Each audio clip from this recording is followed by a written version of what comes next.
Top stories in Jamaica today's week, that was: Prime Minister declares a state of emergency, the JLP launches education fund, Bishop Gibson High School teacher murdered, new appointments for Christopher Zacca and MVPs James and Buju Banton mesmerizes European fans. Hello, I am Vaughn Thorpe. A state of emergency SOE was declared in the police division of South St. Andrew, where there has been a major spike in crime. Prime Minister Andrew Holness declared the SOE last Sunday at an emergency press conference at Jamaica House. In his announcement, the Prime Minister said he had advised the Governor General of the recommendation made by the Chief of Defence Staff of the Jamaica Defence Force and the Commissioner of Police. The area to which the state of public emergency was applied is the Jamaica Constabulary Force St. Andrews South Police Division. Details of the boundaries were also outlined. The security forces are seeking the cooperation and support of all Jamaicans and urging persons to use either one of the available tip lines to report gang and other criminal activity in their communities. Persons can call the JDF tip line at 876-837-8888 or the police tip line at 311. Now, Prime Minister and leader of the JLP, Andrew Holness, on Monday, July 8, launched 5 tertiary level scholarships in honor of former leaders and in celebration of the party's 76th anniversary. The scholarships and 136 bursaries is part of the Jamaica Labour Party's education fund. Now, the scholarships are open to members of the public who need not to be members of the JLP or affiliated in any way to the party. The Prime Minister, in his presentation, delivered his 2018 promise of 5 national scholarships named after former leaders of the party. The scholarships and their subject areas are the Alexander Bustamante Scholarship for Mathematics and Computer Science, the Donald Sangster Scholarship for Agriculture, the Hugh Shearer Scholarship for Engineering, the Edward Siaga Scholarship for Economics, and the Bruce Golding Scholarship for Science. The scholarships range between $700,000 and $1.7 million per year for a maximum of 3 years, tenable at the University of Technology, the University of the West Indies, and Northern Caribbean University.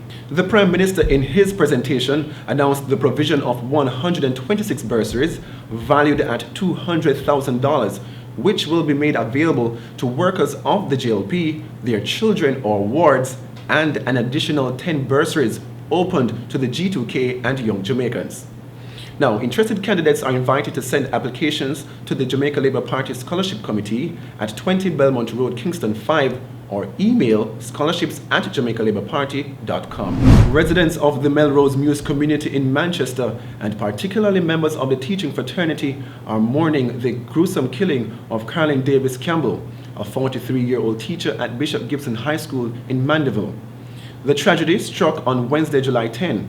Now, the police say they received a call about the shooting at about 1 a.m.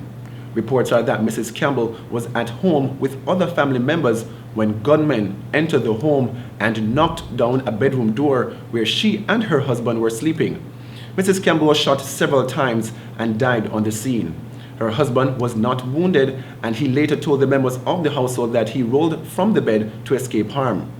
The Manchester police say they believe the home invasion was a hit directed against either Mr. Campbell or Mrs. Campbell.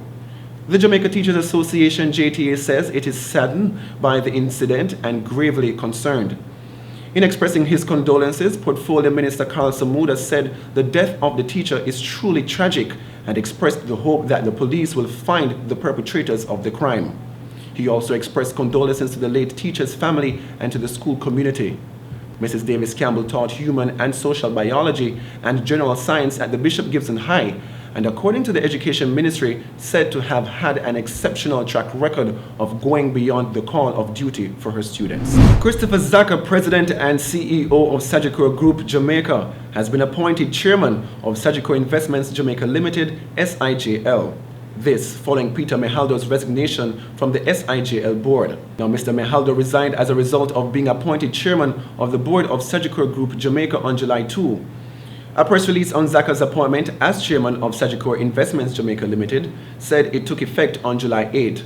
Mehaldo's appointment comes as a result of Richard Ball's preparation to take up the job as governor of the Bank of Jamaica. Ball's subsequent resignation as director and chairman of Sagicor Group Jamaica, its subsidiaries, and all board committees took effect on June 30.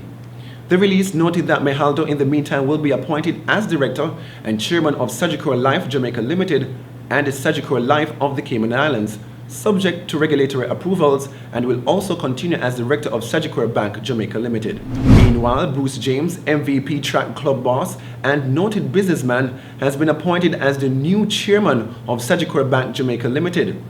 James' appointment took effect on July 8. James holds an MBA from Florida State University and also currently serves on the board of Sagicor Investments Jamaica Limited. And on to entertainment, reggae icon Mark Buju Banton Mari made his return recently to the European stage.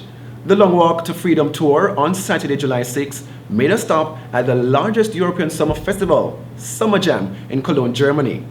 Buju delivered a captivating set that left fans echoing his name out of sheer delight.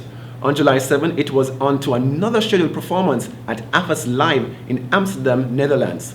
Buju shared the stage with fellow reggae luminaries Protégé, Anthony B, Agent Sasco, and Richie Spice.